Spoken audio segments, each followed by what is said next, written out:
is what you're doing ideal for you guys? Like, are you going to be doing the same thing in 3 years, 5 years? Like, are you going down this path of like, we're going to keep leaning into this thing, or are you guys going to make some shifts? And I only ask this question because I think there's a lot of people listening that are in your exact situation where they're in like this hybrid model and they're trying to figure out, do I want to stay the path here? Do I want to go one way or the other?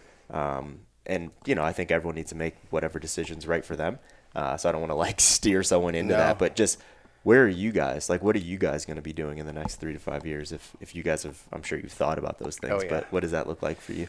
Man, that's a really good question. So OPEX had spurred me, and what it does is it makes you notice a lot of the things going on in your own business and how it kind of falls short and what your ideal version like of making a living looks like too, right? And making a living and being able to afford things for your coaches and offering them a security. So I don't do anything without, I'm very safe. You know, I wouldn't want to switch to an OPEX gym if I didn't have enough facility and staff to do that. So my coaches are being trained up. I went through the business accelerator. Like, why would I jump into an OPEX gym unless I knew 100% exactly everything, had SOPs written out, turnkey, everything. Of course, there's always going to be some lay over the top, but I believe in that model, and I'm positioning myself in that direction. And now I'm personally at this crossroads of saying, you know, is this something that I want as a gym? Do I want to do this? Is there a place in philosophically for social interaction in group classes? And what does that look like? Or is this where I want to go? So a lot of it just me diving in and experiencing here, you know, experiencing the accelerator. I'm working with Sam Smith right now and just like constantly learning and just asking myself those questions. And then once I'm sure of it, then picking that lane, you know.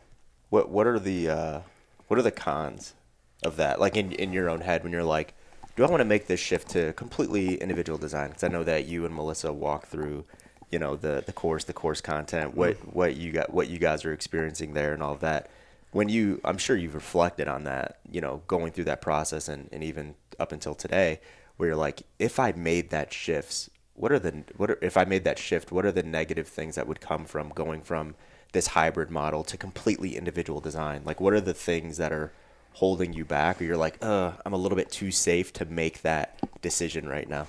Yeah. So, I mean, when you build something over 13 years, there's always that fear of like, oh gosh, like you almost like where you're starting over. How can I do this in a most calculated way so that there is, you know, build up each client base and then, you know, hit that switch. So there's that fear. I think that is I don't know if to say that's a con or otherwise, but, you know, just the upfront work, and that you're willing to do the upfront work, that you're willing to, you know, if you have part-time employees, I do have a lot of part-time employees. They're fantastic. I have, you know, a great staff, fantastic, but I may not need all of those people, or maybe they're floor coaching, and what happens there, right? So like making those hard decisions as a business owner, that is most of it. I wouldn't say, again, it's a con, but like you have a lot of hard decisions to make if you want to start over with a new business model, relearn things. I think if you've been doing it for a while, you get comfortable in your, you know, your own cadence there and what you're doing.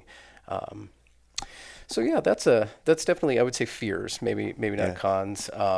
Is it, you know, understanding and like, you know, the target market in your area? Is there enough to sustain this, right? People don't know about OPEX as much. So is this like, how is this going to work? I think those are some of the other things, you know, is there enough target market in this area? Yeah. You know, On the flip side, what are the cons of the current model you're in, where you are running this kind of hybrid situation with group and with you know, remote ID clients as well? Like, are there any cons to that you're experiencing? Yeah, there's cons on a coach level, on a business level. You know, it divides my time and thought, you know, when I'm doing a lot of that stuff and just different things. There's the marketing message, right? Like constantly having to, can you curse on this podcast? You go for it. Unfuck a lot of things as people start to come in, and then you're kind of, you know, having to rewire people. And in a group model, you don't get as much conversation, right? And then it's even harder to undo that, right? So you're just bringing people in and you're like, hey, this isn't right, and they're like, I don't care, you know. So I think that's a really hard thing to deal with in that. And I think a lot of people get into the stratified model of having a bunch of things, and if anything, just simplifying it always feels like a better pro for me. This is it. This is the one service. You know, we do really, really good job at this one service. So Yeah, did that answer your question? It definitely did. I think there's trade-offs to every single situation that you could find yourself in, right? And obviously the one you're in right now, where you do have this group class and this individual design going on at the same time, that has been born out of, past experiences and, where you started the business and, the education you've been through. And there's parts that are positive to all of those things. Like, I think it would be crazy to say that there aren't positives to a group fitness model. Like you said, the social interaction piece is so key. So I think it's whatever way you decide to go, Brandon. Like you're always going to lose something. We cannot have everything in this world, but we can certainly have anything and like really lean into that one thing and do it super well. So I just think it's interesting to hear your reflections on it for sure. Yeah, if you're saying that you've got professional fitness coaches and it's not half of your staff's profession or otherwise, that's a struggle. That's something that sits with me, and I'm like, can I say that? What does this look like? What kind of a business do I want to run, and what do I want it to give back to me, and what do I want to serve to the community? How am I going to make a greater impact? Yeah, there's a lot of questions in there. So yeah, that piece of like believing it first is extremely important, right? And it's like, it's so hard to say, this model is ideal or this model is perfect. It's all about what the person that's delivering those models or that model really, really believes. Because if you sat here and you're like, oh man, like, this individual design thing is shitty. Like, I hate doing it, but it's a good revenue stream. I'm stratifying my business model. But you're like, I love group fitness. That's what I really love, right? Like, or if you said it the other way, where you're like, this group thing is shitty, but I don't want to lose members, blah, blah, blah. That's the only reason I'm keeping it.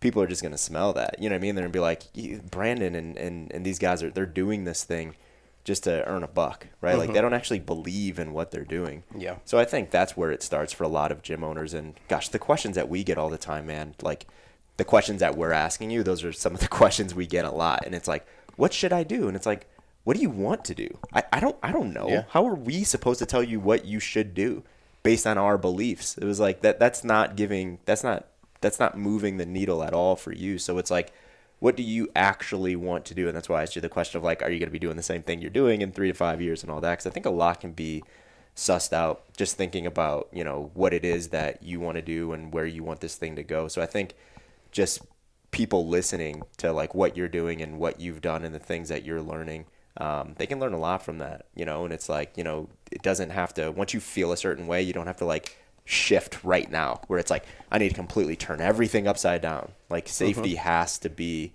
something that everyone thinks about. Financial safety in someone's business has to be something that people think about. We've seen it go the wrong way where people are like, this group thing, like I'm out, I'm flipping it tomorrow, and they lose 90% of their members, right? And like we've seen it the other way where they've held on to 90%, but there's nothing worse than someone making that bad decision and putting themselves back 5, 10, 13 years of work that they've done, Yeah, I'm definitely an over planner. I'm definitely have security as like a really high priority, and just worrying about my full-time staff. Like I can't just, hey, we're flipping it. Well, they aren't OPEX.